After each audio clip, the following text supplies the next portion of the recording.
देश काल परिस्थिति जैसे जैसे बदलते जाते हैं उसी तरह से हमें अलग अलग जो वॉक्स ऑफ लाइफ हैं उनमें अलग अलग गांधियों की ज़रूरत पड़ती रहती है। बैठकी की इस किस्त में आप एक गांधी से मिलेंगे। हम स्वागत कर रहे हैं चेतन सोलंकी का। बहुत बहुत स्वागत है सर। बहुत ज़्यादा जिम्मेदारी बढ़ जाती होगी जब लोग गांधी का नाम आपके साथ में लेते हैं। जब भी कोई ऐसे सोलर गांधी या सोलर मैन ऑफ इंडिया ऐसे बोलते हैं तो एक ये भी प्रश्न आता है कि अच्छा लायक है भी कि नहीं कि हम कोई हमारे साथ में गांधी शब्द जोड़े। जो मेरी यात्रा है 11 साल की, उसके दौरान ये जो एनर्जी में स्वराज लेकर आना, मुझे लगता है कि ये पूरा दुनिया का जो खेल बिगड़ा है वो एनर्जी के कारण बिगड़ा है और हम एनर्जी से ही उसको सॉल्व कर सकते हैं। जो गांधी जी के सिद्धांत थे उसको पालन करते हुए जाना पड़ेगा। मतलब आंधाधुंध गए तो फिर वापस समस्या में आ जाएंगे। कैसी वो परिस्थितियां थी सर जब निमाड़ से एक लड़का निकलता है, IIT बॉम्बे तक के जाता है? जब मैंने 12वीं की तो मैं अपने रिलेटिव्स में और अपने गांव का सबसे ज़्यादा पढ़ा लिखा व्यक्ति बन गया था।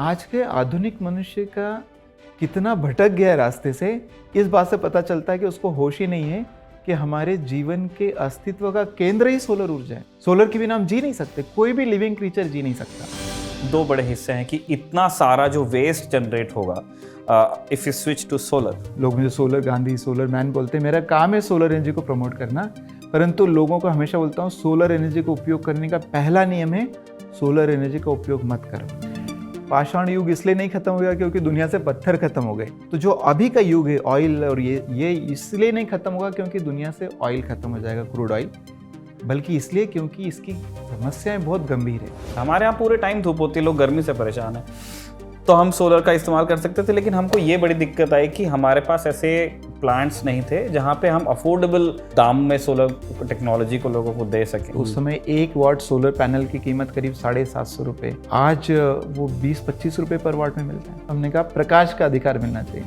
आर या पार की लड़ाई का समय आ गया है। हमको जितना जल्दी हो सके हमारे जीवन को 100% सोलर पे लाना ही पड़ेगा।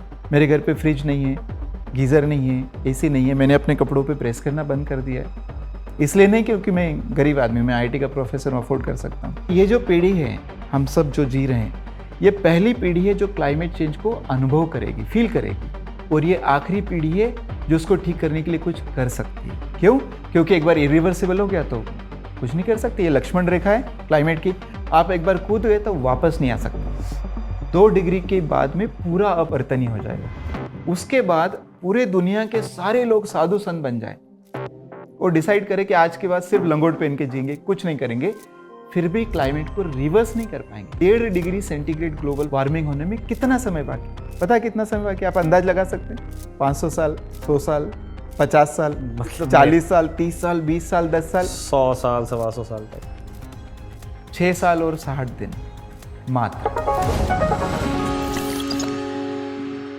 महात्मा गांधी अगर सिर्फ एक पॉलिटिशियन या फ्रीडम फाइटर होते तो ये दुनिया उन्हें इतने लंबे समय तक याद नहीं रखती। उन्हें याद रखा जाता है क्योंकि उनके पास में विचार की शक्ति थी, उससे एक कन्विक्शन उनके अंदर पैदा हुआ और उससे उन्होंने उस हिम्मत में तब्दील किया जिससे उन्होंने नवाचार किया। जिन तरीकों के बारे में दुनिया ने सुना नहीं था, सोचा नहीं था, उनसे अपने मंतव्य के लिए, भारत की आज़ादी के लिए प्रयास किए और नतीजा आज हमारे सामने है। हम इस तरह आपसे बात कर पा रहे हैं।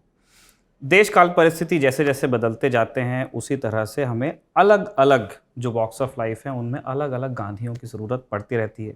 कभी हमें मिलते हैं, कभी नहीं मिलते हैं, लेकिन बैठकी की इस किस्त में आप एक गांधी से मिलेंगे जिन्होंने ऐसी ही एक विचार की शक्ति को पहचाना है, नवाचार में उसे तब्दील करने का वो प्रयास कर रहे हैं। हम स्वागत कर रहे हैं चेतन सोलंकी का। बहुत बहुत स्वागत है सर आपका ललन टॉप के न्यूज़ रूम में। धन्यवाद। बहुत इस तरह का इंट्रो आपने बहुत सुना होगा। बहुत ज़्यादा जिम्मेदारी बढ़ जाती होगी जब लोग गांधी का नाम आपके साथ में लेते हैं। मतलब आप एनर्जी और सस्टेनेबिलिटी की दुनिया में हैं, वो पॉलिटिक्स की दुनिया में थे, लेकिन सुन के कैसा लगता है? बिल्कुल, जैसे आपने कहा कि एक जिम्मेदारी तो हो ही जाती, बल्कि हमेशा जब भी कोई ऐसे सोलर गांधी या सोलर मैन ऑफ इंडिया ऐसे बोलते हैं तो एक ये भी प्रश्न आता है कि अच्छा हम उतने बड़े हैं भी कि नहीं, उस लायक है भी कि नहीं कि हम कोई हमारे साथ में गांधी शब्द जोड़े। परंतु आज के परिप्रेक्ष्य में जो प्रॉब्लम है दुनिया के सामने, जो क्लाइमेट चेंज इतनी गंभीर समस्या है, और उसके सॉल्यूशन में जो गांधी जी कहते थे, प्रैक्टिस करते थे, वो एकदम फिट होती है। बल्कि उन्होंने जो कहा था वो एकदम शाश्वत है, वो हमेशा ही फिट होगा, आज के 200 साल भी वो उसमें फिट होगा। तो जो उन्होंने कहा था उसको समझना, उसको आज के प्रॉब्लम को सॉल्व करने के इसमें उसकी कल्पना करना और उसको एक्चुअल में अप्लाई करना, मेरे ख्याल से इसीलिए लोग ऐसा कहते होंगे। पर ये बहुत बड़ी जिम्मेदारी तो लगती है, और मुझे उम्मीद है कि ये जो मेरी यात्रा है 11 साल की, उसके दौरान ये जो एनर्जी में स्वराज लेकर आना, मुझे लगता है कि ये पूरा दुनिया का जो खेल बिगड़ा है वो एनर्जी के कारण बिगड़ा है, और हम एनर्जी से ही उसको सॉल्व कर सकते हैं जी। परंतु खराब एनर्जी ने एक तरह से खेल बिगाड़ा है, और अच्छी एनर्जी पे हमें जाना पड़ेगा, सोलर एनर्जी पे जाना पड़ेगा। और वो जाने के लिए भी जो गांधी जी के सिद्धांत थे उसको पालन करते हुए जाना पड़ेगा। मतलब आंधाधुंध गए तो फिर वापस समस्या में आ जाएंगे। तो इसलिए मुझे लगता है कि उनके जो बताए हुए रास्ते पे भी हम चलें और उसको हम ऊर्जा के क्षेत्र में अप्लाई करें और ऊर्जा में स्वराज लेकर आएँ, तो न सिर्फ भारत का बल्कि विश्व का कल्याण हो सकता है। सर, हम ऊर्जा, स्वराज और आपकी जो यात्रा है उस पर आए हैं। उससे पहले हम चाहते हैं कि हमारे दर्शक ये भी समझें कि वो किस व्यक्ति को देख रहे हैं। मेरा एक पर्सनल बायस हो सकता है क्योंकि आप मध्य प्रदेश से ही हैं। हम अपने दर्शकों को बताना चाहते हैं कि आप निमाड़ से आते हैं, और आज भी सर्द के ज़माने का स्ट्रगल तो बहुत अलग था। आज भी अगर आप इनके इलाके में जाके देखेंगे तो आपको बहुत ज़्यादा स्थितियां बदली हुई नहीं दिखेंगी। कैसी वो परिस्थितियां थी सर, जब निमाड़ से एक लड़का निकलता है, आईआईटी बॉम्बे तक के जाता है, और फिर उसके बाद में एक लंबा आपका समय विदेश में रहता है, आप वहाँ पढ़ते हैं, वहाँ आपकी स्कॉलरशिप चलती है। उस यात्रा के बारे में आप कुछ बताना चाहेंगे? वेल, जब मैं छोटा था मुझे अच्छे से याद है, हमारे गांव में एक ही स्कूल, एक ही कमरा हुआ करता था। वो हार्डली 150 स्क्वायर फीट का होता, उसको हम प्राइमरी स्कूल बोलते थे, और उसमें 5 क्लासेस लगती थी। तो आधी लाइन पहली की, फिर आधी लाइन दूसरी की, फिर तीसरी, चौथी, पाँचवीं, और एक ही टीचर सबको पढ़ाई करता था। और ऑफ कोर्स इलेक्ट्रिसिटी ऐसा कुछ होता नहीं था, तो केरोसिन में पढ़ते थे। पानी, कब की बात का हम कर रहे हैं सर? ये बात कर रहा हूँ मैं 1981, 82, 83, उस दौरान के बाद में। पानी तो नदी में हम सबको ले जाती थी। मैं सबसे बड़ा था घर में, तो माँ को पानी, तो नदी उस समय इतनी क्लीन हुआ करती थी। मैं उदाहरण देता हूँ कि कोई कपड़ा भी नहीं लगाते थे, सीधे गए, मटका डुबकी मतलब पानी में भरा और सीधे आके रख दिया, पीना चालू कर दिया। कौन सी नदी थी? हम खरगोन की बात कर रहे हैं। हाँ, खरगोन में बेदा नदी करके है। अच्छा। जो हमारे गाँव के पास से गुजरती है। हाँ। फिर मुझे तो अच्छे से याद है, जब बारिश होती थी तो हमारे यहाँ जो कि खेतों में, तो वो मेड़ लगा दी जाती, कांटे से कर दिया जाता ताकि जानवर नहीं जाए। तो जो निकलने का रास्ता होता तो पगडंडी, वो इतना घुटने तक का कीचड़ होता था, तो उससे निकल के जाना आना पड़ता था। तो ये उस समय का परिप्रेक्ष्य था। बट मेरे पिताजी ने मुझे इंदौर पढ़ने के लिए भेजा, और किसी रिलेटिव के यहाँ रहा, फिर मैं बोर्डिंग स्कूल में रहा। कौन से स्कूल में थे सर? मेरे भी क्योंकि पढ़ाई इंदौर। हाँ, इंदौर में मल्हार आश्रम अच्छा। एक स्कूल है, हाँ, बोर्डिंग स्कूल है, गवर्नमेंट का है। हाँ।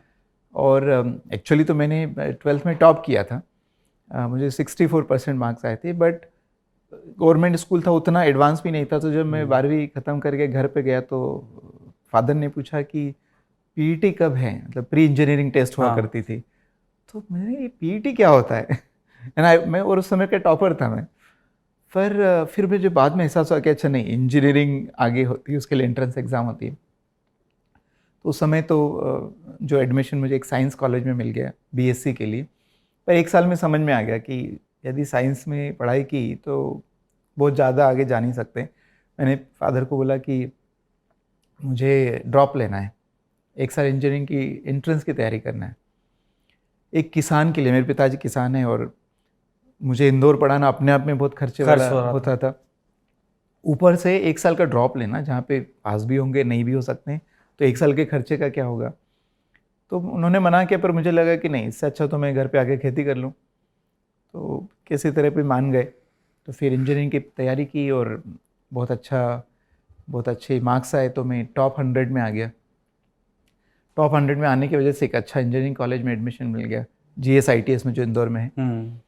और चूंकि मैं हिंदी मीडियम में पढ़ा था, मेरे जो BSc फर्स्ट ईयर भी, तो मुझे अच्छे से याद है फर्स्ट ईयर इंजीनियरिंग में मेरा जब एग्ज़ाम लिखता था तो मेरा आधा समय इंग्लिश के सेंटेंस बनाने में जाता था, इसको कैसे लिखूँ, उसको कैसे लिखूँ।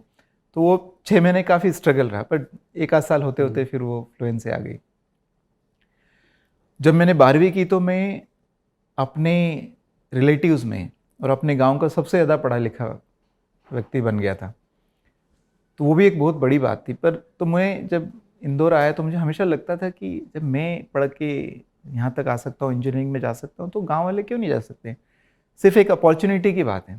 मेरे पिताजी थे, मेरे नाना जी थे जिन्होंने मुझे रखा, और सब क्या नहीं होता, तो कुछ करना चाहिए। 3rd ईयर में की बात है इंजीनियरिंग के, एक हमारे यहाँ टॉक हुआ, मोटिवेशनल टॉक, और मुझे बहुत अच्छा लगा। उसमें कहा, उन्होंने, मैडम थी जो नाम तो याद नहीं, उन्होंने कहा कि देखो इंजीनियर्स को नौकरी करना नहीं चाहिए, नौकरी पैदा करना चाहिए, है ना, जॉब क्रिएट करना चाहिए। ये GSITS की बात है, ये GSITS की बात है, 1996 की बात है। MP का अभी भी सबसे नामी इंजीनियरिंग कॉलेजेस में से GSITS का नाम लिया जाता है, इंदौर में है। और जब मैं भी वहाँ इंदौर में पढ़ रहा था तभी भी था कि एक MY के पास अपना MGM मेडिकल कॉलेज है, वहाँ मेडिकल के बच्चे जाते थे हाथ लगाने एक बार कि यहाँ आना है एडमिशन के लिए, और GSITS को हाथ लगाने जाते थे इंजीनियर। ये उस टाइम पे चलता था, मतलब 2009 to 2013 में वहाँ पे था। हाँ, तब की बात है। उसके पहले तो और भी और ज़्यादा रहा होगा आपके टाइम में। तो जब मैंने मुझे बहुत अच्छा आइडिया लगा, तो मैं पता नहीं कहाँ से विचार है, भगवान जाने, मुझे ऐसा लगा कि एक प्लास्टिक के जूते चप्पल बनाने की फैक्ट्री चालू करना चाहिए। क्यों करना चाहिए? क्योंकि गांव में जब वो कुल्फी बेचने वाला आता था तो हम या तो 10-20 पैसा दे के लेते थे, या कोई टूटा फूटा सामान दे दिया। सामान में प्लास्टिक के जूते चप्पल, क्योंकि मतलब लेदर तो बहुत अफोर्ड नहीं करते थे, तो वो चलता था। तो मुझे लगा कि बहुत अच्छा तरीका है, यहीं पे रॉ मटेरियल, मतलब जो टूटा फूटा सामान वापस कलेक्ट हो जाएगा, हम उसको फिनिश प्रोडक्ट बनाएंगे और गांव में काम चलेगा, गांव के लोगों को काम मिलेगा। तो मैंने उसके बारे में रिसर्च करना चालू किया कि ये डाइस कहाँ बनती है। मैं कहीं 2-3 फैक्ट्रियों में जाके विजिट करके आया, और उस समय एक तरह से प्रोजेक्ट प्लान बनाया, और उसके हिसाब से मुझे 1.5 लाख रुपए चाहिए थे उसको फैक्ट्री सेटअप करने के लिए।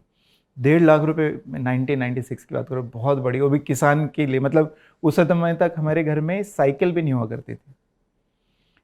तो फिर भी मुझे लगा करना चाहिए, तो मैं बैंक के पास गया। बैंक ने बोला कि अच्छा लोन मिल जाएगा, अच्छा आइडिया है, पर ये मॉर्गेज करना पड़ेगा। और शायद मैं मॉर्गेज क्या होता है मैं समझता भी नहीं था। तो मैं बैंक के कागज़ लेके गाँव चला गया। मैंने पिताजी को बोला कि आप साइन कर दो। उन्होंने क्या है, क्या ये कुछ मॉर्गेज है, मतलब ज़मीन मॉर्गेज करना है उसके लिए?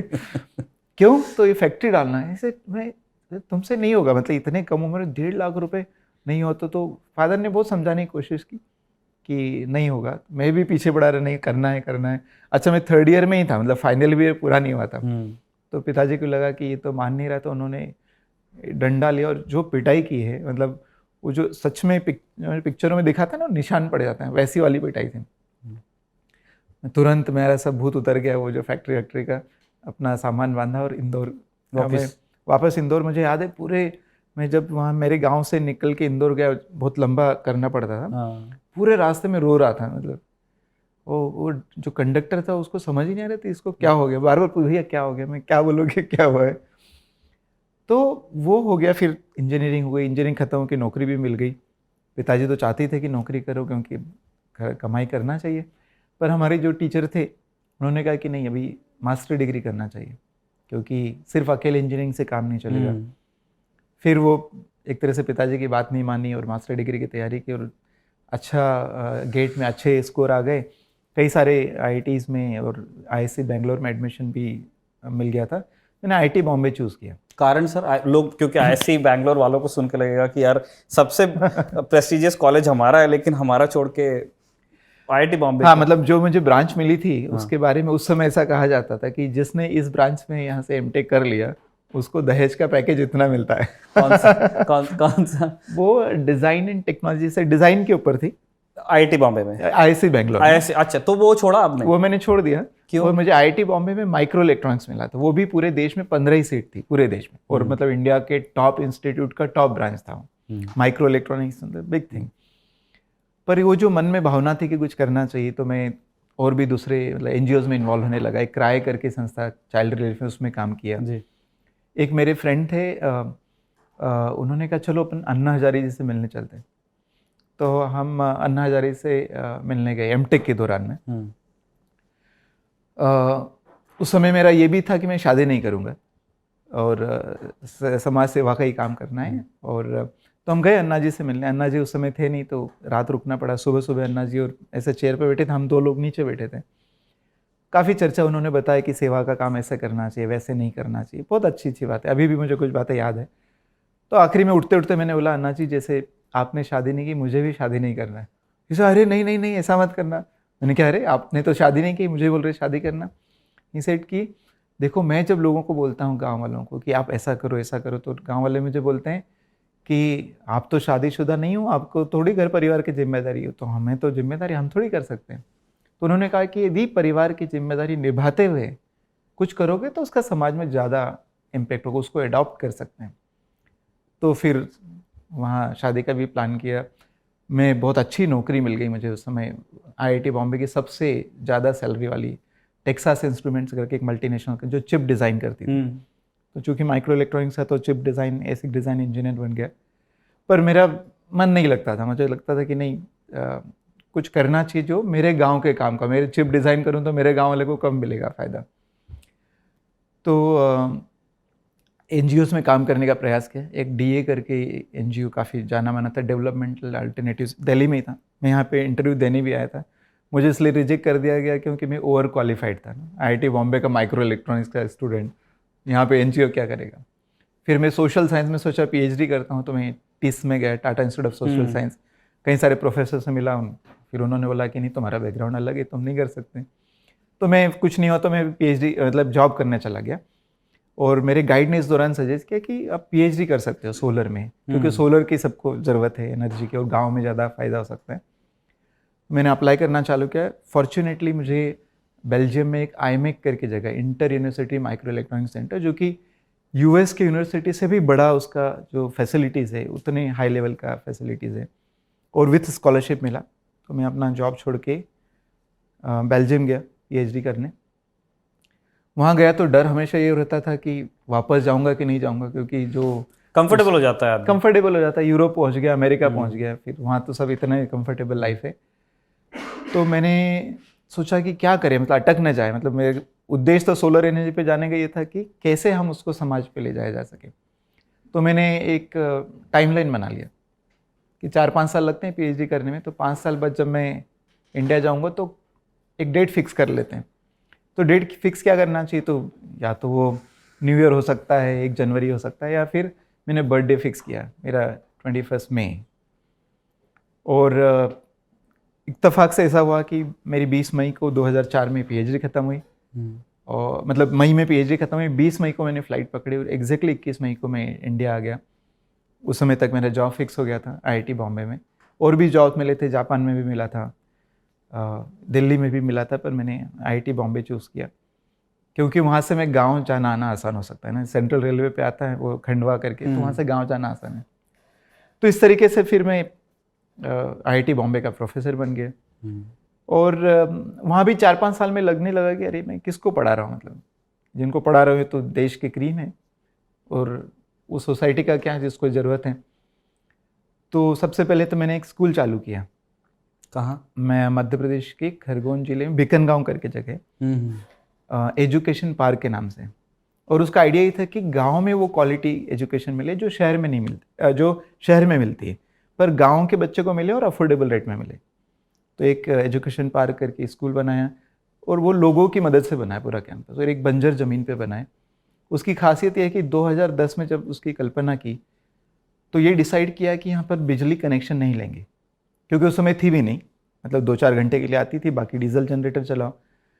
तो उस एजुकेशन पार्क को 100% सोलर पे, तब से आज तक सोलर पे चलता है बिना बिजली कनेक्शन के।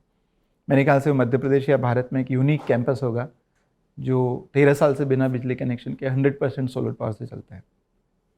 वो काम हुआ। फिर इस दौरान इंडिया में सोलर पे काम करने वाले बहुत कम लोग थे, तो फिर किताबें लिखना चालू की, क्योंकि मैं जब पढ़ाता था तो विदेशी बुक्स यूज़ करना पड़ता था, काफ़ी महंगी होती थी। तो कई सारी सोलर में किताबें लिखी है। जिस टीम में मैं रिसर्च करता था बेल्जियम में, वहाँ पे 60-65 लोग होते थे, और जब मैं IIT बॉम्बे ज्वाइन किया तो मैं अकेला था। तो 3 सोलर लोग के थे, लिए एक आदमी अकेला। तो मुझे हमेशा लगता था कि एक बड़ा रिसर्च सेंटर बनाया जाए, और 2010 में हमने एक NCPRE करके, national centre for photovoltaic research and education establish किया, जो कि अभी इंडिया का सबसे बेस्ट रिसर्च सेंटर है। करीब 200 लोग काम करते हैं वहाँ पे, प्रोफेसर, स्टूडेंट, स्टाफ में लाके। तो IIT बॉम्बे में ये IIT बॉम्बे में। और उस समय 2010, 11, 12, 13 में केरोसिन का जो सब्सिडी होती थी सेंट्रल गवर्नमेंट की, वो 15,000 करोड़, 20,000 करोड़, 27,000 करोड़ तक मैंने सुना था। तो मेरे मन में प्रश्न है कि क्यों ना हम ये केरोसिन लैम्प को सोलर लैम्प से रिप्लेस करें, उसमें क्या बड़ी बात है, और क्यों सब लोग सोलर लैम्प का उपयोग नहीं करते। और मैंने एक हिसाब लगाया, back of the envelope calculation, की 20,000 करोड़ यदि सोलर लैम्प बनाने में खर्च किया तो हर परिवार को 4 सोलर लैम्प दे सकते हैं। पर उस समय देखा तो या तो अमिताभ बच्चन डोनेट करेंगे या तेंदुलकर डोनेट करेगा, तो सारा चैरिटी मोड में चलता था। तो मैंने कहा ये तो फेल नहीं सकता। तो मैंने पहली बार उस समय IIT से 6 महीने की छुट्टी ली। हमारा एक सबैटिकल लीव का सिस्टम होता है जो पेड लीव होती है, और मैं जो एजुकेशन पार्क स्कूल बनाया था वहाँ पर 3 महीने रहा, और कैसे सोलर लैम्प को आगे बढ़ाया जाए। तो ये एक समझ में आया कि यदि लोकल आदमी रिपेयर करेगा, लोकल उसको मेंटेन करेगा, लोकल उसको बनाएगा, तो उसकी क्वालिटी अच्छी रहे, उसका कॉस्ट कम होगा, अफोर्डेबल होगा, रिपेयरेबल होगा और अवेलेबल होगा। अफोर्डेबिलिटी, रिपेयरेबिलिटी एंड अवेलेबिलिटी, ये 3 चीज़ों को हम लोकल करने से सॉल्व कर सकते हैं। क्योंकि ये एक बड़ी प्रॉब्लम रही है सर, कि जैसे ये हमारे दर्शक भी जानते ही हैं, मतलब जो थोड़ा बहुत आइडिया लोगों को सोलर का है कि भारत के लिए मुफीद है, क्योंकि हमारे यहाँ भरपूर सनलाइट की कोई दिक्कत नहीं है। वो यूरोप में है कि संडे है तो जाना है बीच पे, हमारे यहाँ पूरे टाइम धूप होती है, लोग गर्मी से परेशान है, तो हम सोलर का इस्तेमाल कर सकते थे। लेकिन हमको ये बड़ी दिक्कत आई कि हमारे पास ऐसे प्लांट्स नहीं थे जहाँ पे हम अफोर्डेबल मतलब दाम में सोलर टेक्नोलॉजी को लोगों को दे सकें। इसलिए मेरे ख्याल आप जो कह रहे हैं कि वो डोनेशन वाले मॉडल पे चल रहा था, जो कि सस्टेनेबल नहीं था। जो विद टाइम हमने ये देखा है कि सोलर टेक्नोलॉजी जो है थ्रू एंड थ्रू, चाहे वो बल्ब्स हैं, चाहे वो सेल्स हैं, चाहे वो सर्किट्स हैं, उनकी कीमत कम होती गई है, और काफ़ी कम हुई। अब हिंदुस्तान में अच्छा काम होने लगा बहुत। मतलब मैं जब PhD कर रहा था तो, और जब इंडिया लौटा था, तो उस समय 1 वाट सोलर पैनल की कीमत करीब 750 रुपये, 700 रुपये, 600 रुपये ऐसे होती थी। आज वो 20-25 रुपये पर वाट में मिलता है, तो काफ़ी सस्ता हो गया। मतलब उस समय कोई मुझसे पूछता भी कि आप सोच सकते हो कि इतना सस्ता होगा, मैं बोलता शायद नहीं होगा। वो तो चाइना के कारण जो डेवलपमेंट हुए हैं उसके कारण ऐसा हो गया। तो ये जो प्रोजेक्ट था, हमने उसको इतना सिंपल कर दिया कि गांव के लोग बना सकते हैं। फिर मुझे लगा कि इसको बड़ा करना चाहिए, क्योंकि जब उस समय सोलर की बात करते थे तो सबको लगता था कि एक पायलट प्रोजेक्ट करते हैं। जितने भी आइडिया लेके जाता था बोले पायलट करते। और मुझे लगता था यार, भारत देश में 1981 में मंत्रालय बना था और करीब 30 साल हो गए, तो कब तक पायलट करेंगे, कब ये मेन स्ट्रीम में आएगा। तो फिर मुझे लगा कि सोलर लैम्प प्रोग्राम इतने बड़े स्केल पे करते हैं कि लोग ये ना कहें कि पायलट करते हैं। तो बड़ा स्केल क्या हो सकता है, तो 1 मिलियन बच्चों को सोलर लैम्प पहुंचाने का टारगेट किया 1 साल के अंदर। और कई लोगों ने मुझे मना किया कि यार प्रोफेसर हो, 8-10 हज़ार लैम्प करके दिखा दो तो मॉडल फिक्स हो गया, तुमने डिमॉन्स्ट्रेट करना काम है। मुझे लगा कि नहीं, उससे काम नहीं चलेगा।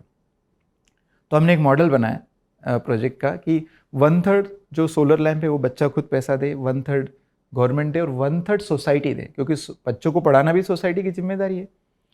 और वो बहुत अच्छा मॉडल सभी को लगा, और उसके लिए फंडिंग भी मिली, और करीब 50 करोड़ की फंडिंग उस समय। 11 महीने के अंदर हमने 1 मिलियन बच्चों को सोलर लैम्प दिया। और किसी अवार्ड में पीयूष गोयल जी उस समय मंत्री हुआ करते थे, तो मैंने मंत्री जी को बोला स्टेज पे कि पीयूष जी आप एक बार IIT आइए, मैं आपको कुछ अच्छी चीज़ दिखाना चाहता हूँ। कि वो एक सोलर लैम्प इतना पावरफुल था, जिन लोगों ने उसमें काम किया था, हमने जब कंक्लूडिंग हो रहा था तो एक ऐसे मीटिंग बुलाई जिन लोगों ने काम किया था। मैंने पूछा इससे क्या क्या हुआ, तो लोगों ने बोला पैसे मिले, कॉन्फिडेंस बढ़ा, टेक्नोलॉजी के साथ काम करने को मिला, सिर्फ मतलब बकरी पालन मुर्गी पालन नहीं। 3 लोग ऐसे थे, उन्होंने कहा कि सर हम इसके कारण सरपंच का चुनाव जीत गए बिना 1 रुपया खर्च करे, क्योंकि वो अपने क्षेत्र में इतने फेमस हो जाते थे रिपेयर मेंटेनेंस करते करते कि सब लोग जानने लगे थे। तो उसकी पावर थी, जो महिलाओं ने इसमें काम किया तो उसकी एक इमेज बदल जाती थी ये महिला भी मतलब अगरबत्ती, पहले इसके पहले जो हमारे रोजगार के क्या साधन होते थे, मुर्गी पाल लो, बकरी पाल लो, अगरबत्ती बना लो, पापड़ बना लो, पहली बार टेक्नोलॉजी के माध्यम से रोजगार और उनके ही काम का। तो पीयूष जी आए एक दिन और मैंने कहा कि इसको बहुत बड़े स्तर पे करना है, भारत देश के हर बच्चे को सोलर लैम्प मिलना चाहिए। और हमने एक प्रोजेक्ट बनाया, उसका नाम था राइट टू लाइट। जैसे उस समय तक सरकार ने शिक्षा का अधिकार दिया था, पर बिना लाइट के अधिकार का कैसे उपयोग करें, तो हमने कहा प्रकाश का अधिकार मिलना चाहिए। और पीयूष इतने खुश हुए, मतलब मैंने 100 मिलियन लैम्प का प्रोजेक्ट बनाया था। उन्होंने सीए तो हैं प्रोफेशन से, तो उन्होंने फटाक से कैलकुलेशन के स्टेज पे बैठे बैठे, और जब उनकी भाषण की बारी आई तो उन्होंने कहा मैंने हिसाब लगाया प्रोफेसर सोलंकी को 1800 करोड़ रुपए चाहिए, मैं इनको आमंत्रित करता हूँ दिल्ली, 3-4 दिन में आए, हम एक प्लान बनाते हैं, उसको चालू करते हैं। और उन्होंने मुझे बुलाया, दिल्ली बुलाया और प्लान बनाया। सिर्फ ये हुआ कि 1800 करोड़ का प्रोजेक्ट तो बहुत बड़ा होता है, तो कैबिनेट में ही पास होने के लिए जाएगा तो समय लगेगा। तो ऐसा हुआ कि यदि हम इसको 500 करोड़ से नीचे का बनाएं तो पीयूष जी खुद साइन कर सकते हैं। तो हमने उसको 500 करोड़ का नीचे का बनाया और फिर वो प्रोजेक्ट बहुत आगे फैला। अच्छा, मेरा ना एक बड़ जैसे ये हमने खूब देखा है कि पॉलिटिशियंस जनरली बहुत सारी चीज़ें बहुत सारे लोगों से कहते हैं, तो मुझे हर बार जब भी मैं सुनता था कि मन से इन्होंने ये कहा या मन से उन्होंने वो कहा, तो हमारा बड़ा ये रहता था कि इनको बाद में याद रहता है कि इन्होंने किससे क्या कहा है। तो मान के चल रहा है प्रोफेसर सोलंकी दिल्ली आ गए, मुंबई से 3 दिन बाद ऑफिस के बाहर खड़े हैं और पूछ रहे हैं कि मंत्री जी से मिलना है, तो उनको याद था, मतलब कि उन्होंने कॉन्फ्रेंस में आपको क्या बोला? याद था, बकायदा उन्होंने बुलाया, बकायदा मीटिंग अपने सारे अधिकारियों के साथ अरेंज की, मैंने फिर से प्रोजेक्ट एक्सप्लेन किया, प्रोजेक्ट रिपोर्ट सबमिट की गई और उन्होंने तुरंत एक्शन भी लिया।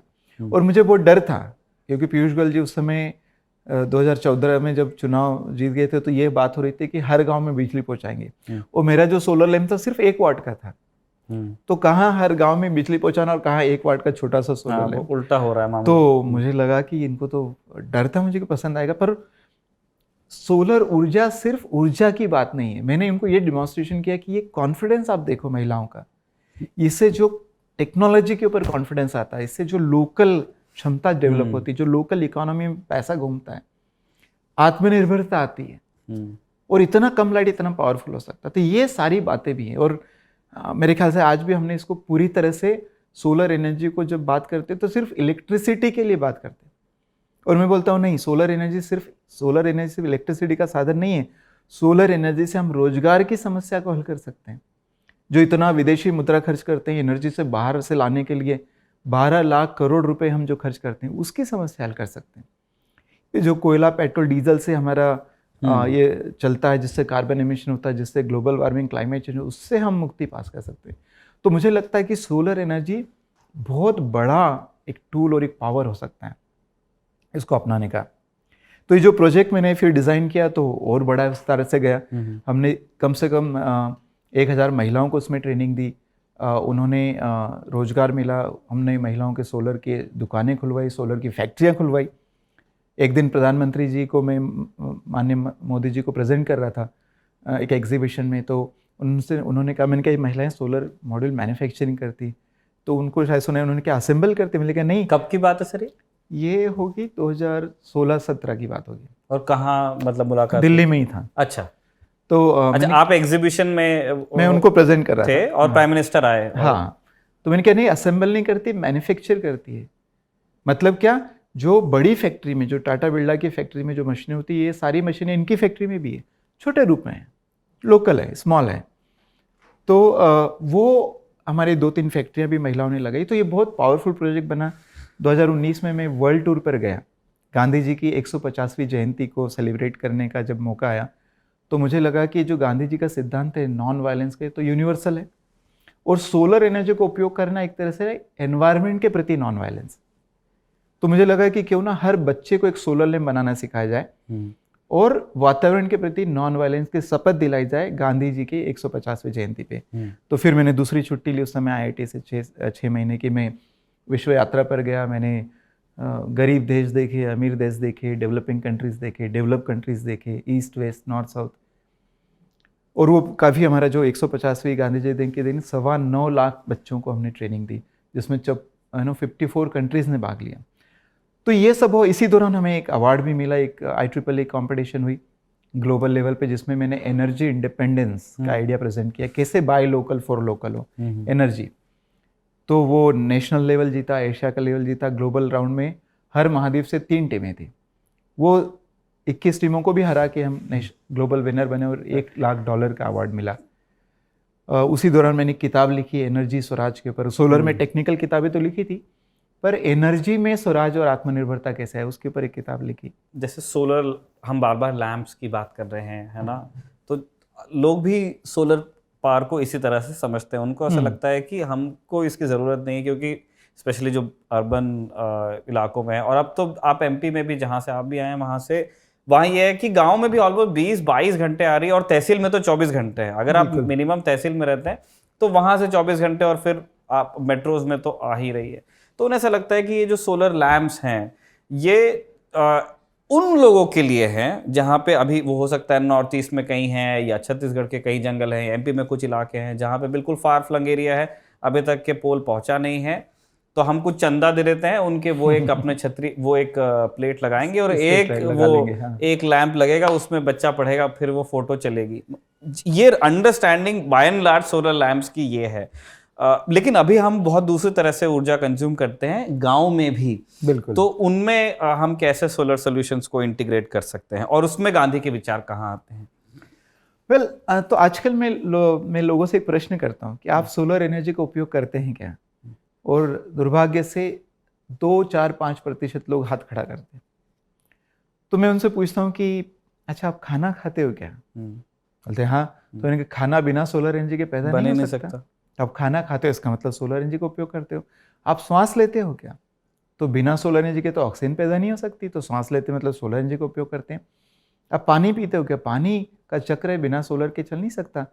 तो आज के आधुनिक मनुष्य का कितना भटक गया रास्ते से, इस बात से पता चलता है कि उसको होश ही नहीं है कि हमारे जीवन के अस्तित्व का केंद्र ही सोलर ऊर्जा है। सोलर के बिना हम जी नहीं सकते, कोई भी लिविंग क्रीचर जी नहीं सकता। और ये जो दूसरी ऊर्जा पे हमने जीवन को आधारित कर लिया है, कोयला, पेट्रोल, डीजल, जब ये एक बार उपयोग करते हैं तो ये कितना खतरनाक है इसका भी अनुभव नहीं है।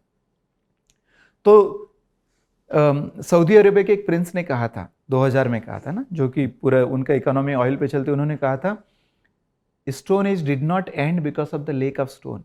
पाषाण युग इसलिए नहीं खत्म हो गया क्योंकि दुनिया से पत्थर खत्म हो गए। तो जो अभी का युग है ऑयल, और ये इसलिए नहीं खत्म होगा क्योंकि दुनिया से ऑयल खत्म हो जाएगा, क्रूड ऑयल, बल्कि इसलिए क्योंकि इसकी समस्याएं बहुत गंभीर है। तो ये जब उपयोग करते हैं तो कार्बन डाइऑक्साइड, ये सब कार्बन से मिलकर बने, कोयला मतलब carbon, petrol diesel carbon, LPG मतलब कार्बन, CNG मतलब कार्बन। आज विश्व का 85% energy coal, oil and gas से आता है। 85%, मतलब जाने अनजाने तुम्हारे और मेरे जीवन का 85% जो हम काम करते हैं वो क्लाइमेट चेंज का काम करते हैं। राइट, 85%। तो इसलिए मुझे सोलर नहीं अपनाना चाहिए क्योंकि सस्ता नहीं है और लाइट नहीं है तो इसलिए कर लूँ, और लाइट आ गई तो मैं भूल जाऊँ। नहीं, हमें इसलिए सोलर को अपनाना चाहिए क्योंकि ये हमारे जीवन के अस्तित्व के लिए जरूरी है, और ये सबको समझना जरूरी है। तो चाहे अमीर हो या गरीब हो, चाहे गांव का हो या शहर का हो, चाहे वो सोलर लाइट और पंखे की बात हो या टीवी की बात हो या खाना बनाने की बात हो, हमको जितना जल्दी हो सके हमारे जीवन को 100% सोलर पे लाना ही पड़ेगा। 100%, 99 भी नहीं। जो लोग सोलर पे काम करते हैं वो भी बड़े हेजिटेशन के बाद साथ बोलते हैं कि हाँ थोड़ा इतना सोलर। मैं बोल रहा हूँ कि नहीं, 99 पे भी यदि हमने गाड़ी रोक दी तो भी गड़बड़ है, 100% लाना पड़ेगा। उसका कारण ये है कि जो कार्बन जो एमिशन करते हैं किचन में, जब खाना बनाते हैं LPG, तो कार्बन डाइऑक्साइड एमिशन होता है। कितने लोगों को फील है ये? पेट्रोल डीजल का उपयोग करते हैं, कार्बन एमिशन होता है। कपड़े पहनते हैं तो कार्बन एमिशन होता है। तो ये कार्बन, अच्छा ये बहुत कम लोग जानते हैं कि एक बार कार्बन डाइऑक्साइड हवा में जाती है तो ग्रीन हाउस गैसें गर्मी पैदा काम करती है, और ये इसकी जो एवरेज लाइफ है 300 साल है। मतलब क्या, आज मैंने जो खाना खाया उसका असर 300 साल रहेगा, आज जो मैंने ट्रेवल किया उसका असर 300 साल रहेगा, आज जो AC का उपयोग कर रहे हैं इसके कारण जो कार्बन उत्सर्जन हो उसका असर 300 साल रहने वाला है।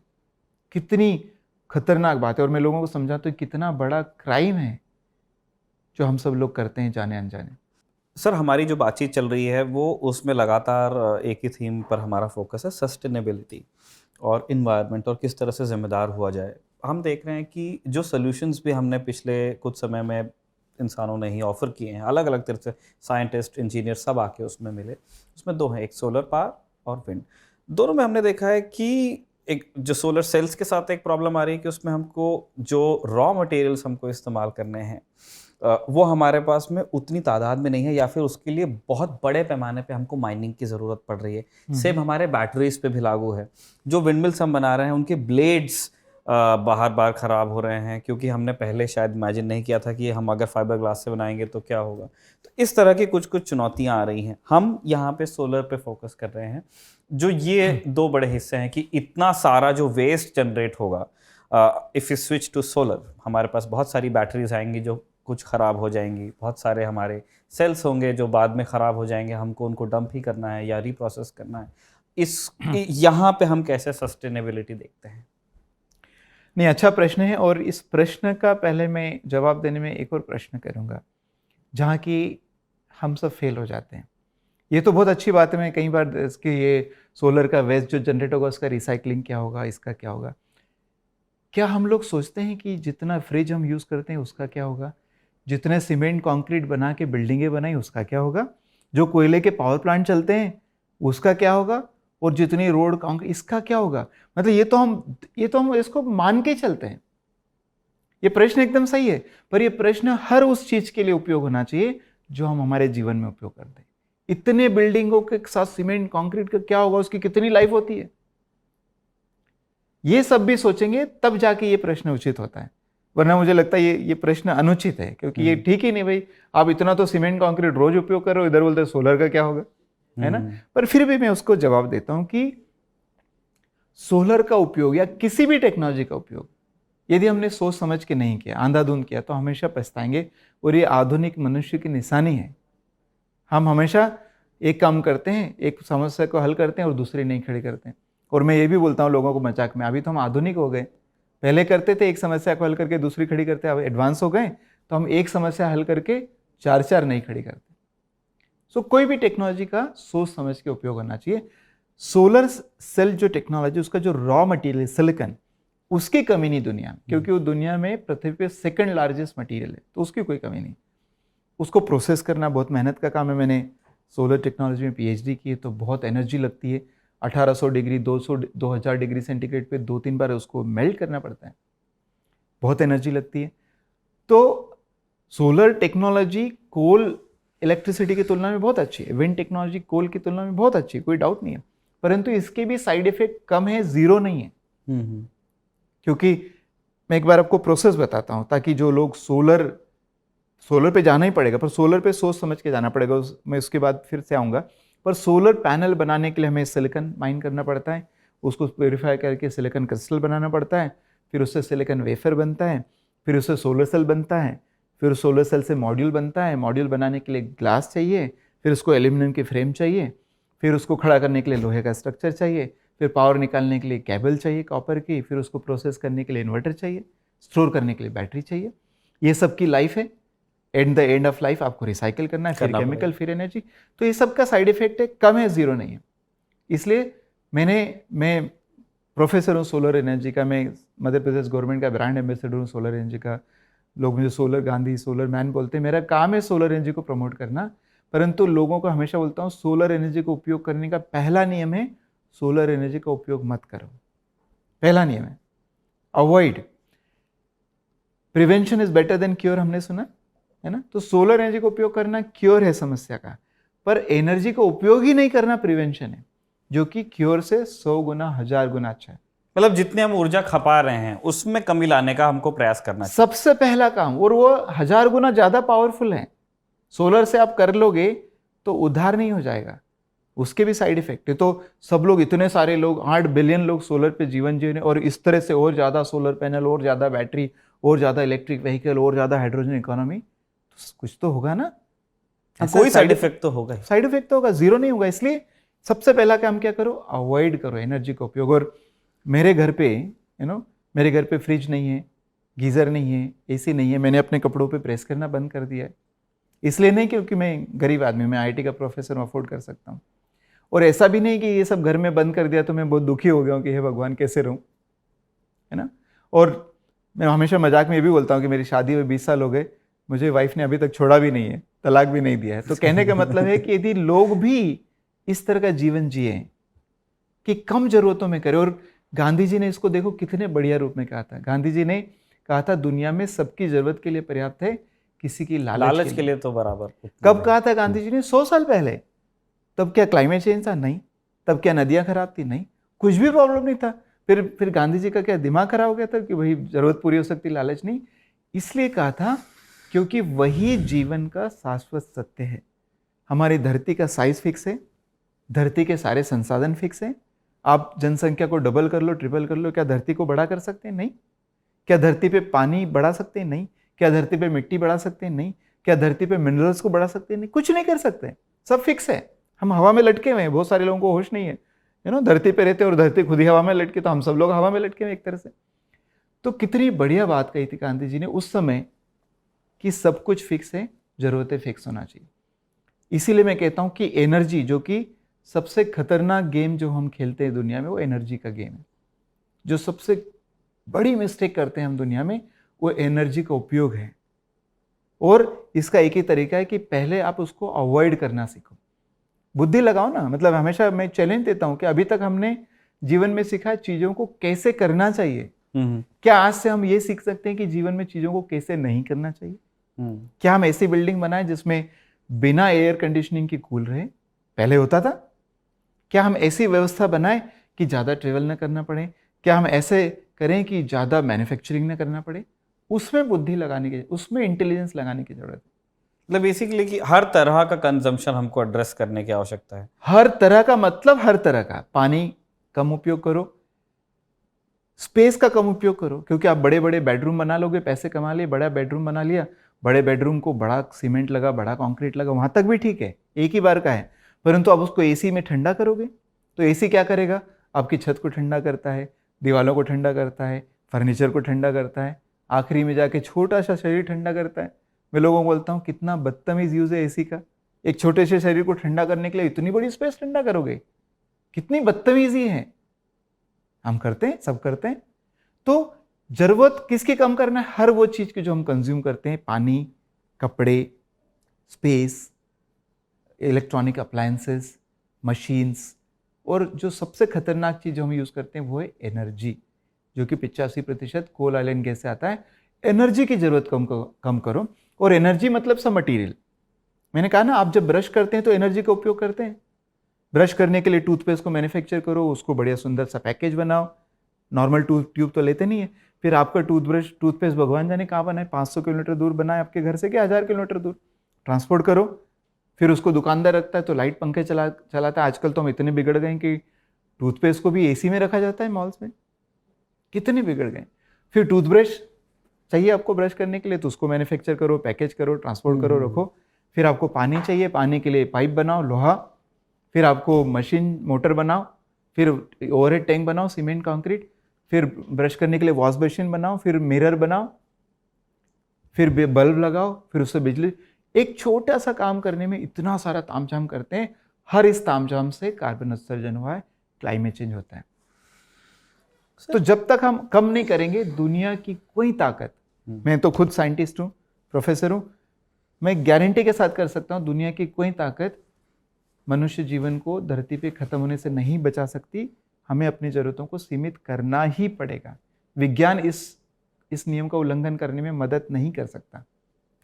सर, इसी संदेश को और लोगों तक पहुंचाने के लिए आपने एक घड़ी बनाई है, ठीक है? हम अपने दर्शकों को वो घड़ी भी दिखाना चाहते हैं। तो ये घड़ी का क्या आइडिया है सर? तो इसको, घड़ी को बोलते हैं क्लाइमेट क्लॉक, है ना। जैसे क्लॉक समय बताती है, ये क्लाइमेट का समय बताती है। और ये काउंटडाउन क्लॉक है ना। धरती पे जो कार्बन डाइऑक्साइड एमिशन किया है उसके कारण ग्लोबल वार्मिंग हुई है और धरती का टेम्परेचर लगातार बढ़ते जा रहा है। अभी कितना बढ़ गया है? 1.15 1.19 डिग्री सेंटीग्रेड, जो कि डिग्री फ़ारेनहाइट में 2.1 डिग्री फ़ारेनहाइट है। मैं लोगों से पूछता हूँ ये बहुत बड़ा परिवर्तन है कि छोटा है? बहुत बड़ा है, क्योंकि मनुष्य के शरीर का तापमान कितना होता है? 97-90 डिग्री फ़ारेनहाइट। मात्र 2 डिग्री बढ़ जाए, 100 डिग्री होता है तो क्या बोलते हैं, बुखार आया है शरीर को। धरती का तापमान 2 डिग्री बढ़ गया तो क्या यह बोलना गलत है कि धरती को बुखार आया? और धरती को बुखार आए तो हम क्या, खुद को बुखार आता है तो क्या करते हैं, पैरासीटामोल देते हैं, डोलो 650 सबकी फेवरेट। क्या ऐसी कोई दवाई जो धरती को दे सकते हैं बुखार उतारने के लिए? नहीं है, एक ही है, जिसके कारण वह उसको हटा दो। किसी को कैंसर हो गया है तो पैरासीटामोल देके उसका इलाज नहीं कर सकते। यदि धरती पे क्लाइमेट चेंज हो गया है तो पेड़ पौधे लगा के और सिर्फ प्लास्टिक फ्री दुनिया बना के नहीं कर सकते। ये बहुत सारे लोग नहीं समझते। ये बहुत लोगों को लगता है कि हम अगर एक पेड़ लगा देंगे तो कुछ उद्धार हो जाएगा। हाँ। नहीं होगा। मतलब बहुत सारे लोगों में से जो पढ़े लिखे लोग हैं, जो एनवायरनमेंट पे काम करते हैं, उनको लगता है पेड़ पौधे लगा के। नहीं, यदि समस्या की जो जड़ है कार्बन डाइऑक्साइड का उत्सर्जन है तो उसका सॉल्यूशन है कार्बन डाइऑक्साइड को जीरो करना, और कोई सॉल्यूशन नहीं हो सकता। तो कार्बन डाइऑक्साइड का उत्सर्जन को जीरो करना चाहिए। वैज्ञानिकों का कहना है कि धरती का तापमान 1.5 डिग्री से ज़्यादा बढ़ने से रोकना चाहिए आइडियली, या ज़्यादा से ज़्यादा 2 डिग्री सेंटीग्रेड। क्यों 1.5 डिग्री पे क्या होने वाला है? कोई प्रलय आने वाला है क्या? नहीं, कोई प्रलय नहीं आएगा, अचानक सब लोग मर जाएंगे। मैं लोगों को बोलता हूँ चिंता मत करो, इतनी आसान मौत नहीं मिलने वाली है ना। प्रकृति इतनी आसानी से नहीं मारेगी। जिस तरह से ज़्यादा सूखा, ज़्यादा तूफान, ज़्यादा आंधी, ज़्यादा गर्मी, ज़्यादा ठंड, जंगलों में आग लगना, समुद्र का लेवल का बढ़ना, ये हो रहा है ना, क्लाइमेट चेंज के कारण हो रहा है। तो जैसे जैसे टेम्परेचर बढ़ेगा ये इरिवर्सिबिलिटी बढ़ती जाएगी। तो 1.5 डिग्री पे वो क्लाइमेट इरिवर्सिबल होना चालू होगा, अपरिवर्तनीय होना चालू होगा। 2 डिग्री के बाद में पूरा अपरिवर्तनीय हो जाएगा। मतलब क्या? पूरा इरिवर्सिबल हो गया मतलब क्या? उसके बाद पूरे दुनिया के सारे लोग साधु संत बन जाए और डिसाइड करें कि आज के बाद सिर्फ लंगोट पहन के जिएंगे, कुछ नहीं करेंगे, फिर भी क्लाइमेट को रिवर्स नहीं कर पाएंगे। मतलब ये सब ज़्यादा होगा, हम सबको ज़्यादा भुगतना पड़ेगा। इसलिए अभी नहीं तो कभी नहीं। तो अभी तो कब करना चाहिए सॉल्यूशन? अभी करना चाहिए। ये जो क्लाइमेट की घड़ी है वो बताती है कि 1.5 डिग्री सेंटीग्रेड ग्लोबल वार्मिंग होने में कितना समय बाकी है। पता है कितना समय बाकी? आप अंदाज लगा सकते हैं? 500 साल, 100 साल, 50 साल, मतलब 40 साल, 30 साल, 20 साल, 10 साल, 100 साल, 125 साल टाइप। 6 साल और 60 दिन मात्र 6 साल और 60। ये घड़ी दिखाती है, ये पर सेकंड कम हो रही है कि आज की तारीख में 1.5 डिग्री सेंटीग्रेड तापमान जाने के लिए मात्र 6 साल और कुछ 58 दिन है एग्जैक्टली देखा जाए तो। और दुनिया सो रही है।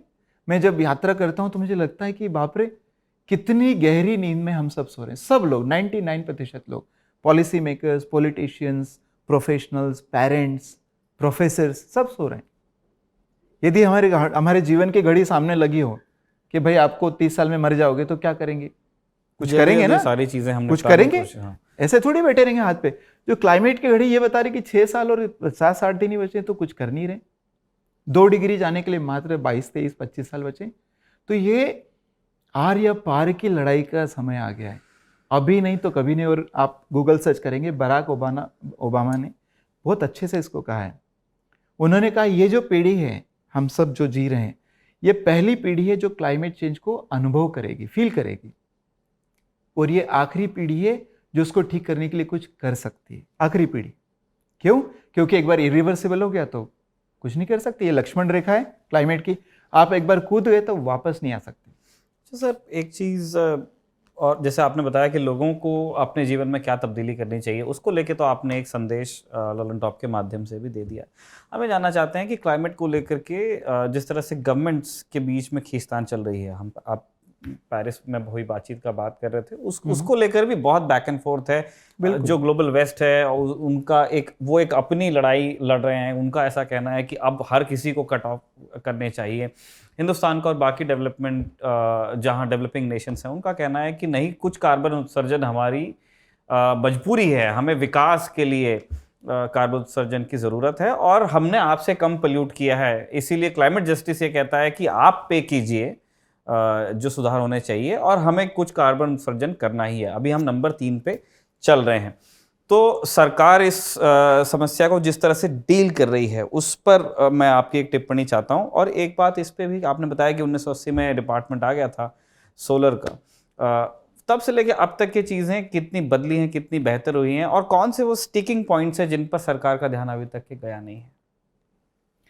वेल सबसे पहले जो दुनिया में हो रहा है ना क्लाइमेट चेंज को लेके, पहली बार 1998 में क्योटो प्रोटोकॉल आया था, जी जी, है ना। फिर कॉप मीटिंग होना चालू हुई, तो अभी 27 कॉप मीटिंग हो चुकी। फिर 2015 में पेरिस एग्रीमेंट हुआ। यदि आपको याद है उस एग्रीमेंट क्या था, मतलब 195 देशों ने साइन किया था 2015 में कि 2030 तक अपना कार्बन का उत्सर्जन लगभग आधा कर लेंगे, 45% कम कर लेंगे। और मैं 2016 में इतना खुश था कि वाह कार्बन एमिशन कम होगा, 17 में कम होगा, 18 में कम होगा। क्या हो रहा है, हर साल पिछले साल की तुलना में 1.7% से कार्बन उत्सर्जन बढ़ते जा रहा है जी, कम तो छोड़ ही दो। तो ये जो खींचतान है टेक्निकली करेक्ट है, भारत देश का ये अधिकार है, या हमसे ज़्यादा गरीब देश अफ्रीका, उनका भी अधिकार है कि हम ग्रो करें।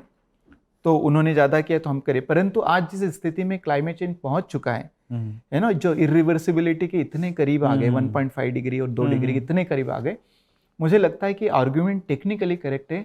पर यदि भारत और चाइना और अफ्रीका जैसे देश इस आर्ग्यूमेंट पे अटक गए तो मुझे लगता है कि दुनिया में मनुष्य जीवन को खत्म होने से कोई नहीं बचा सकता है। क्योंकि ये बहुत बड़ी बात बोल रहा हूँ मैं, क्योंकि वो ना एक ऐसी जिद में, मतलब मैं क्लाइमेट पे एक्सपर्ट नहीं हूँ ना एनर्जी पे हूँ, मैं एक कन्फेस करता हूँ, हम एक पत्रकार हैं, हमारे पास प्रश्न होते हैं, लेकिन वो इस तरह से कम्युनिकेट हो रहा है कि आप लोगों ने कर लिया जब आप लोगों का टाइम था, अब हम लोगों का टाइम है।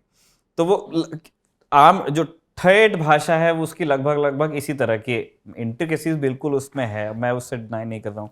तो क्या यही एक रास्ता है?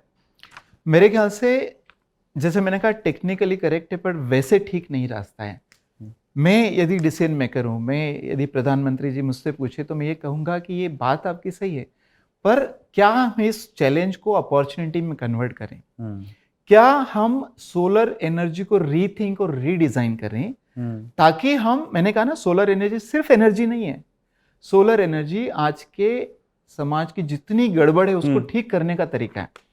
तो यदि हम सब लोग, जो मैंने कहा आइडिया एनर्जी स्वराज का, एनर्जी में आत्मनिर्भर हो, एनर्जी में इंडिपेंडेंस बने, और प्रधानमंत्री जी ने खुद ने कहा था 2021 के इंडिपेंडेंस के भाषण में कि यदि भारत को आत्मनिर्भर बनना है तो एनर्जी में आत्मनिर्भर बनना पड़ेगा। और मैं उस पर जोड़ता हूं कि यदि एनर्जी में आत्मनिर्भर बनना है तो सबको आत्मनिर्भर बनना पड़ेगा। तो हम सब लोग एनर्जी में लोकल लेवल पे आत्मनिर्भर बनना चालू करें, इंस्टीट्यूशन चालू करें, इंडिविजुअल चालू करें, तो क्या होगा कि रोजगार पैदा होगा, बहुत सारे लोगों की जरूरत पड़ेगी। अभी क्या करते, बड़े बड़े पावर प्लांट लगा देते तो 20-30-40 लोग और खत्म।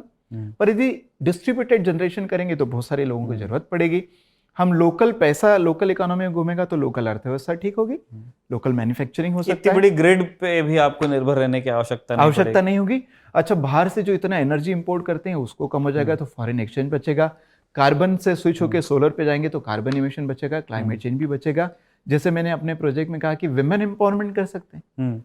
तो मुझे लगता है कि इसको एक अपॉर्चुनिटी के रूप में यदि हम देखें तो बहुत सारी समस्याओं को हल कर सकते हैं। और गांधी जी ने भी कहा था कि मास प्रोडक्शन नहीं, प्रोडक्शन बाय मासेस होना चाहिए।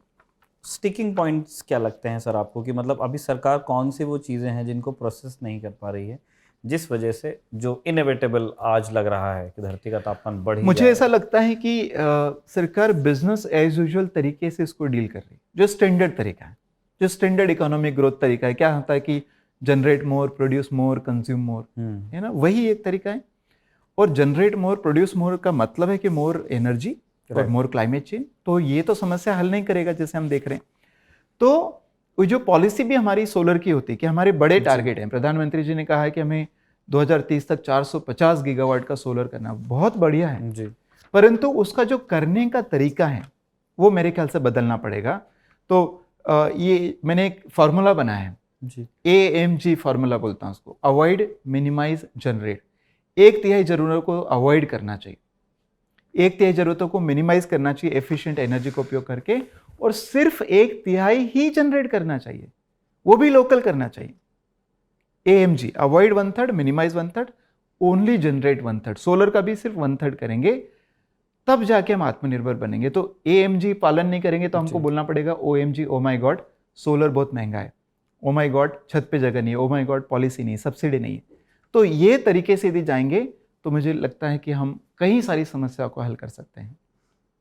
सर, अंतिम जो हिस्सा है इस बातचीत का, हम आपकी यात्रा पर आना चाहते हैं।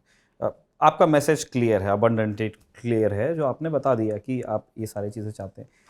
ये विचार कब आपके दिमाग में आया कि आप एक 10 साल लंबी यात्रा करेंगे, 10 साल घर से दूर रहेंगे?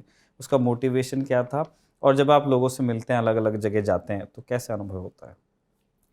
वेल 2019 में जब मैंने कहा विश्व यात्रा पर मैं कंप्लीट की और मैं देख रहा था कि क्लाइमेट चेंज भी एक समस्या हो रही है और उस समय तक काफ़ी एक्सपोजर हो गया था। मैं एक छोटे से गांव से ऊपर बड़े देशों में गया हूँ, घुमा हूँ, IIT बॉम्बे में पढ़ा है।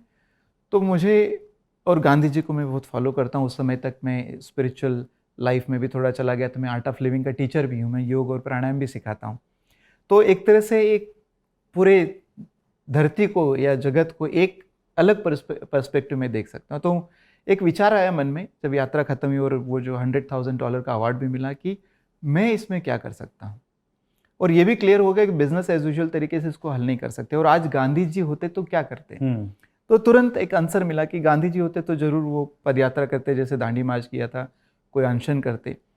तो मुझे लगा कि क्यों ना एक यात्रा की जाए। और ये जो समस्या है जो क्लाइमेट चेंज की, किसी एक प्रदेश की नहीं है, किसी एक देश की नहीं, बल्कि विश्व की समस्या है।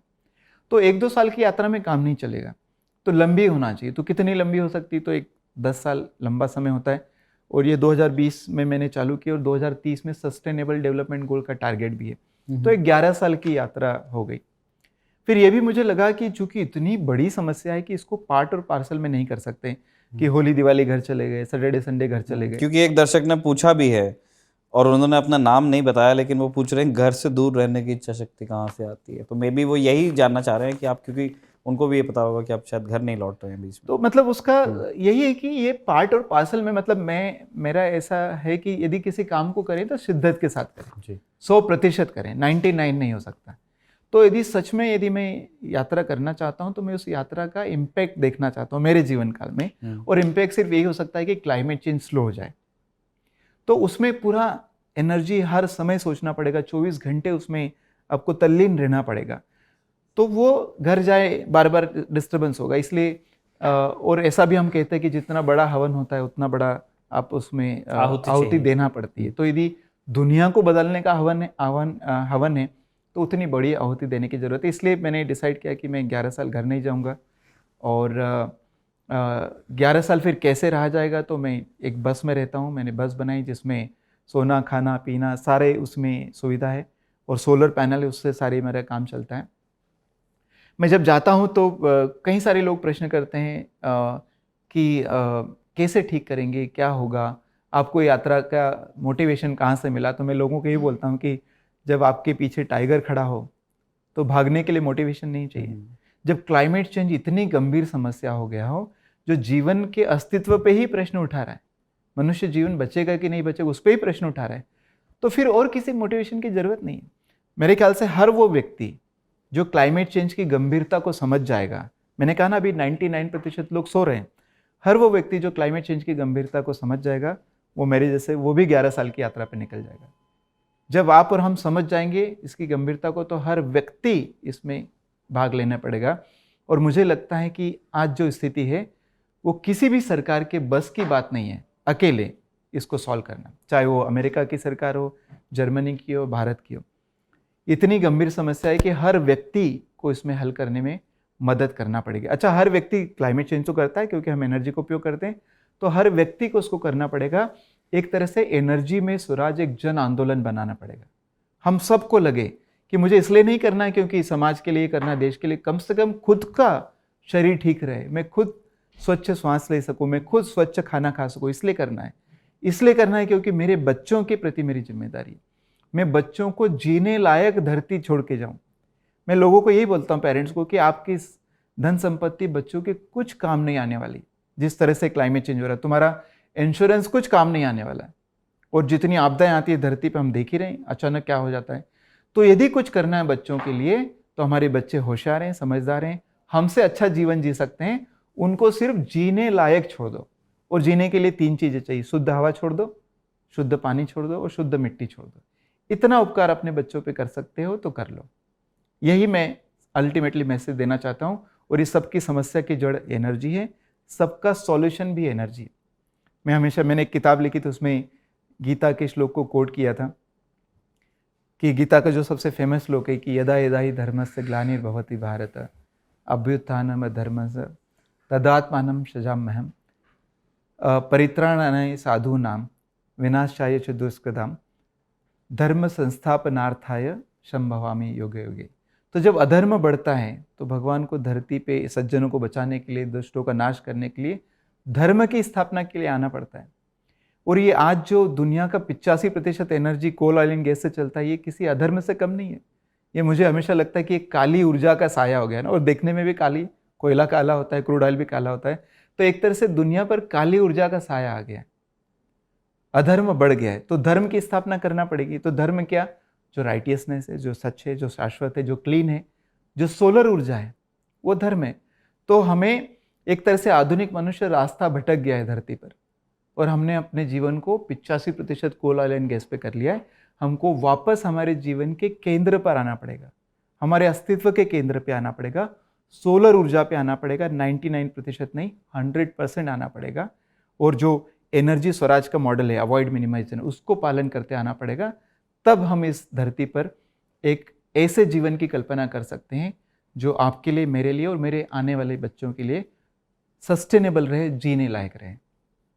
चलिए, ऊर्जा का स्वराज हो, ऐसी ही कामना के साथ में आने वाले समय में, अभी हमें को थोड़ा सा मेहनत करनी पड़ेगी, लेकिन अगर हम मेहनत करते रहेंगे, आपके जैसे लोग रहेंगे जो कम्युनिकेट करते रहेंगे, गाइड करते रहेंगे, तो मुझे लगता है कि एक राह तो खुलेगी। कुछ लोग पहले समझेंगे, फिर और ज़्यादा लोग समझेंगे, और वैसे वैसे हमारी समझ बनेगी, और एक बेहतर कल हमारे सामने होगा हमारे आने वाली पीढ़ियों के लिए। इसी विचार के साथ में, इसी नोट पे हम बैठे कि इस किस्त को मैं इतना ऐड करना चाहूँगा कि समय नहीं है, जो क्लाइमेट क्लॉक इज टिकिंग है ना, हर सेकंड बीतता जा रहा है। तो ये काम की अर्जेंसी को समझना चाहिए। इसको बिजनेस एज यूजुअल तरीके से पॉलिसी बना के, प्रोजेक्ट्स बना के, सिर्फ गवर्नमेंट के प्रयासों से नहीं कर सकते। हर व्यक्ति ने क्लाइमेट चेंज किया है, इसलिए हर व्यक्ति को ठीक करना ही पड़ेगा।